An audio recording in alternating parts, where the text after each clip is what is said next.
Assalamualaikum warahmatullahi wabarakatuh. Waalaikumsalam. Alhamdulillahirrahmanirrahim. Terima kasih atas undangan saya, Ustadzah dan Ustadzah, bisa menghadiri dalam diseminasi saya kali ini. Sebelumnya, perkenalkan dulu, saya Anna Yulia Stuti dari CKP Angkatan 7, Kabupaten Trenggalek. Hari ini saya akan diseminasi tentang pembelajaran sosial emosional pada modul 2.2 atau disingkat sebagai PSE. Langsung saja nggih. Perkenalkan, ini fasilitator saya yaitu Bu Lis Nukminatin dan pengajar praktek saya itu Bapak Samiko. Kemudian saya sendiri sebagai CGP. Nah, untuk mendidik pikiran tanpa mendidik hati adalah bukan pendidikan sama sekali. Ini dari pendapatnya Aristoteles. Nah, pernahkah Ustadz-Ustadzah mengalami kekecewaan, kegagalan, kemunduran yang berdampak tingkat stres? Ustadz-Ustadzah meningkat? Pernah? Nah, pernahkah Ustadz-Ustadzah mengalami kecemasan, kesal, marah saat menghadapi siswa? Atau saat menghadapi setumpuk tugas secara bersamaan yang harus segera diselesaikan? Nah, jika pernah, kira-kira bagaimana Ustadz dan Ustadzah mengatasi hal tersebut? Bagaimana? Kalau saya shopping ya, belanja itu bisa menghilangkan stres. Ada lagi bagaimana untuk menghilangkan kecemasan, kesal? Kalau saya menenangkan diri dulu saja. Menenangkan diri di mana, Bu? Di kamar tidur. Di kamar tidur, tapi nanti lama-lama bablas tidur. Nah, nanti melalui pembelajaran sosial emosional kali ini diharapkan Ustadz-Ustadzah itu mampu mengatasi persoalan dengan baik, persoalan pribadi maupun persoalan siswa kita di sekolah. Nah, sekarang apa itu pembelajaran sosial dan emosional? Nah, pemahaman tentang pembelajaran PSE, pemahaman tentang PSE, yaitu PSE atau disebut pembelajaran sosial emosional adalah proses pembentukan diri dengan keterampilan-keterampilan yang dibutuhkan anak. Bisa dari kesadaran diri, kontrol diri, kemampuan berelasi, dan lain-lain untuk dapat bertahan dalam masalah sekaligus memiliki kemampuan memecahkannya, mengajarkan mereka menjadi orang yang baik, memberikan keseimbangan pada individu, dan mengembangkan kompetensi personal yang dibutuhkan untuk dapat menjadi sukses. Nah, pembelajaran sosial emosional adalah pembelajaran yang dilakukan secara kolaboratif oleh seluruh komunitas sekolah. PSE memberikan pondasi yang kuat bagi murid untuk dapat sukses dalam berbagai area kehidupan mereka di luar akademik, termasuk kesejahteraan psikologis atau disebut well-being secara optimal. Nah, selanjutnya well-being menurut Nobel and Graetz itu menyebutkan bahwa well-being murid yang optimal adalah keadaan emosional yang berkelanjutan atau relatif stabil, yang ditandai dengan sikap dan suasana hati yang secara umum positif, relasi yang positif dengan sesama murid dan guru, resiliensi, optimalisasi diri, dan tingkat kepuasan diri yang tinggi berkaitan dengan pengalaman belajar mereka di sekolah. Nah, selanjutnya, ruang lingkup pembelajaran sosial emosional. Pembelajaran sosial emosional atau PSE ini dapat diberikan dalam 3 ruang lingkup. Yang pertama, kegiatan rutin di luar pembelajaran akademik. Yang kedua, terintegrasi dalam pelajaran. Yang ketiga, protokol, budaya atau peraturan sekolah yang disepakati bersama. Nah, ini 5 kompetensi pembelajaran sosial emosional atau 5 kompetensi PSE ya. Nah, yang pertama tadi adalah kesadaran diri. Kesadaran diri ini merupakan kemampuan untuk memahami perasaan, emosi, dan nilai-nilai diri sendiri ya, dan bagaimana pengaruhnya pada perilaku diri dalam berbagai situasi dan konteks kehidupan.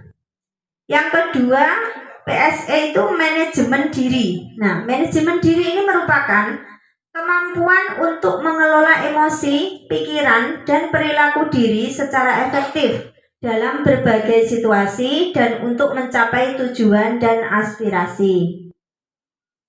Selanjutnya yang ketiga yaitu kesadaran sosial. Kesadaran sosial ini merupakan kemampuan untuk memahami sudut pandang dan dapat berempati dengan orang lain, termasuk mereka yang berasal dari latar belakang budaya dan konteks yang berbeda-beda. Yang keempat, keterampilan berelasi. Keterampilan berelasi adalah kemampuan untuk membangun dan mempertahankan hubungan-hubungan yang sehat dan sportif. Dan yang terakhir, yang kelima, pengambilan keputusan yang bertanggung jawab. Nah, pengambilan keputusan yang bertanggung jawab ini merupakan kemampuan untuk mengambil pilihan-pilihan dalam membangun yang berdasar atas kepedulian, kapasitas dalam mempertimbangkan standar-standar etis dan rasa aman, serta untuk mengevaluasi manfaat dan konsekuensi dari bermacam-macam tindakan dan perilaku untuk kesejahteraan psikologis atau well-being tadi, diri sendiri, masyarakat, dan kelompok. Nah, sekarang kita ke mindfulness. Mindfulness ini adalah kesadaran penuh. Jadi pada pembelajaran sosial emosional itu dikembangkan dengan menggunakan pendekatan kesadaran penuh atau mindfulness sebagai dasar penguatan 5 kompetensi sosial budaya. Sebagai dasar penguatan 5 kompetensi sosial emosional yang akan memunculkan perasaan tenang, stres berkurang, pikiran menjadi jernih, fokus, serta menjadi semangat dalam belajar. Nah, mindfulness atau kesadaran penuh itu merupakan fondasi dalam mengembangkan 5 KSE. Kesadaran penuh dapat diartikan sebagai kesadaran yang muncul ketika seseorang memberikan perhatian secara sengaja pada kondisi saat sekarang, dilandasi rasa ingin tahu dan welas asih. Ini menurut Kabat-Zinn dalam Hawkins tahun 2017. Kemudian secara saintifik, latihan berkesadaran penuh yang konsisten itu dapat memperkuat hubungan sel-sel saraf atau neuron otak yang berhubungan dengan fokus, konsentrasi, dan kesadaran. Ini juga menurut Hawan Foundation tahun 2011. Mindfulness atau kesadaran penuh itu juga dapat dilatih dan ditumbuhkan melalui berbagai kegiatan sehari-hari maupun pembelajaran yang dilakukan secara mindful. Ada koneksi antara tubuh atau indera, perasaan, pikiran, dan lingkungan. Contoh latihan mindfulness. Nah, ini ada beberapa contoh dari menulis atau mendengarkan sebuah lagu atau musik, kemudian tenang sejenak, menggambar, mengungkapkan beberapa hal yang disyukuri terhadap barang kesukaannya atau melampiaskan dengan hobinya apa, kemudian fokus dalam pendengaran, penglihatan, dan lain-lain. Kemudian mari kita latihan mendengarkan dengan sadar tentang mindfulness. Jadi nanti jeda sejenak dari apapun yang dikerjakan Ustadzah supaya lebih jenak kita praktek mindfulness dulu dengan mendengarkan alunan musik yang akan saya putarkan.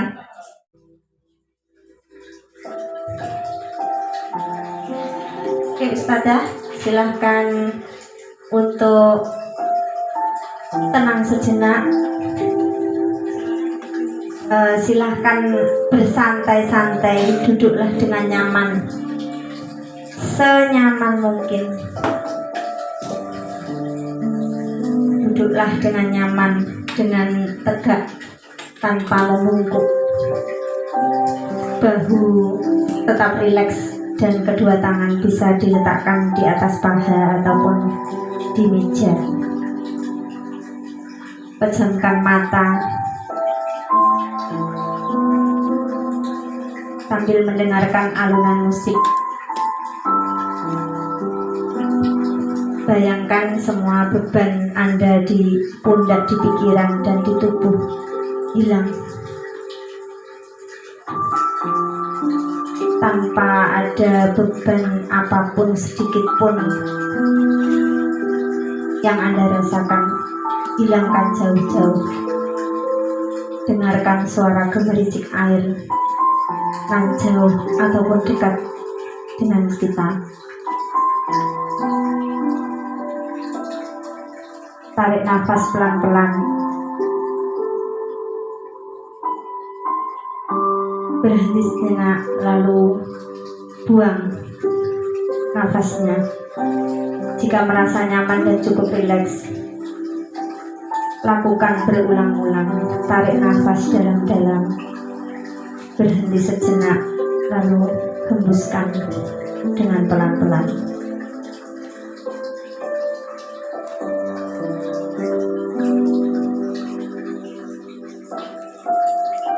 Dengarkan musik yang mengalun mengiringi Anda.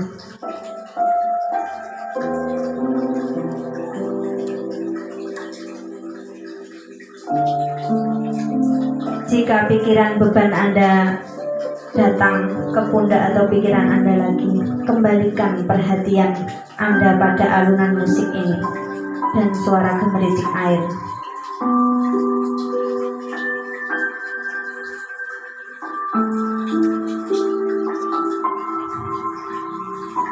Jika sudah merasa rileks,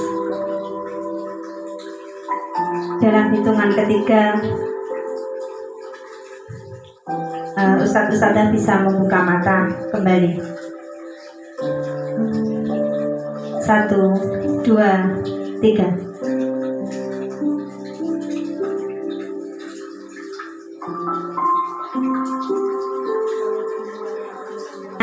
Selama dan setelah latihan, Merasa lega, udah. alhamdulillah merasa lega ya. Ada lagi yang mengungkapkan perasaannya bagaimana sebelum atau selama dan sesudah mendengarkan alunan musik sejenak?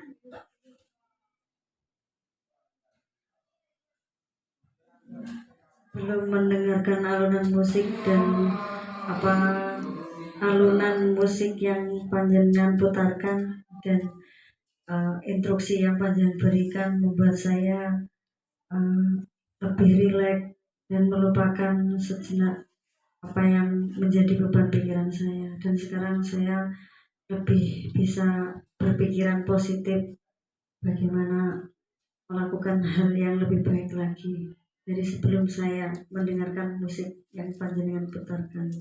Terima kasih. Alhamdulillah, terima kasih atas perasaan ungkapan yang sudah diungkapkan sebelum, selama, dan setelah latihan mindfulness. Nah, sebelumnya saya sebelum mempelajari modul ini, saya itu berpikir bahwa pembelajaran dengan kolaboratif kurang mengasah kreativitas. Kesejahteraan psikologis atau well-being itu penting, itu tidak penting ya. Pendekatan kesadaran penuh atau mindfulness itu tidak penting, sehingga ada 5 kompetensi sosial dan emosional saya belum optimal. Nah, setelah mempelajari modul ini, ternyata PSE itu memberikan sebuah fondasi yang kuat ya bagi murid untuk dapat sukses dalam berbagai area kehidupan mereka di luar akademik, termasuk kesejahteraan psikologis atau well-being secara optimal. Nah, ini yang dapat saya ungkapkan. Kemudian sekolah agar dapat meningkatkan kompetensi akademik maupun kesejahteraan psikologis atau well-being dapat dilakukan dengan misalkan satu, penciptaan lingkungan belajar yang tepat serta terkoordinasi untuk meningkatkan pembelajaran akademik, sosial, dan emosional semua murid. Yang kedua, kemitraan atau kerjasama sekolah, keluarga, komunitas untuk membentuk lingkungan belajar dan pengalaman yang bercirikan hubungan atau relasi yang saling mempercayai dan berkolaborasi. Yang ketiga, kurikulum dan pembelajaran yang jelas dan bermakna dan evaluasi secara berkala. Nah, penerapan di kelas dan di sekolahan untuk murid ya. Untuk PSE, pembelajaran yang berpihak pada murid dengan menggunakan pendekatan kesadaran penuh atau mindfulness sebagai dasar penguatan 5 kompetensi sosial emosional yang akan memunculkan perasaan tenang, stres berkurang, pikiran menjadi jernih, fokus serta menjadi semangat dalam belajar. Untuk teman sejawat, bersama teman sejawat membentuk komunitas belajar dan pengalaman yang bercirikan hubungan atau relasi yang saling mempercayai dan berkolaborasi dalam penguatan 5 kompetensi sosial emosional, sehingga dua-duanya antara murid dan teman sejawat bisa membentuk sebuah profil pelajar Pancasila. Nah, terima kasih untuk diseminasi hari ini.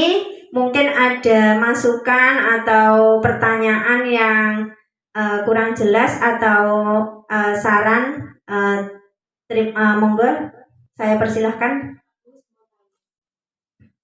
Terima kasih atas kesempatan yang diberikan. Ustazah Ana, saya mau bertanya dari pemaparan yang Anda paparkan tadi mengenai ini. Mengapa guru itu harus memahami dan menerapkan pembelajaran sosial dan emosional? Terima kasih. Nah, terima kasih atas pertanyaan dari Ustazah Riris. Tadi mengapa guru itu harus memahami ya untuk pembelajaran sosial emosional.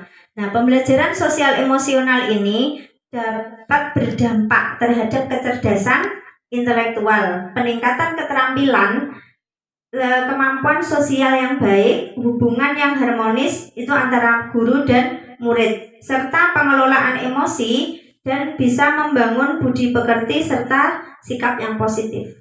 Nah, gitu. Bagaimana? Mungkin ada yang lain lagi? Ya, alhamdulillah, terima kasih. Terima kasih Ustadzah atas undangan hari ini dan bisa meluangkan waktunya. Semoga hari ini diseminasi bermanfaat bagi saya dan bermanfaat bagi Ustadzah dan bisa diterapkan di kelas masing-masing ya. Saya akhiri, ada kurang lebihnya saya mohon maaf. Tergerak, bergerak, dan menggerakkan. Wassalamualaikum warahmatullahi wabarakatuh.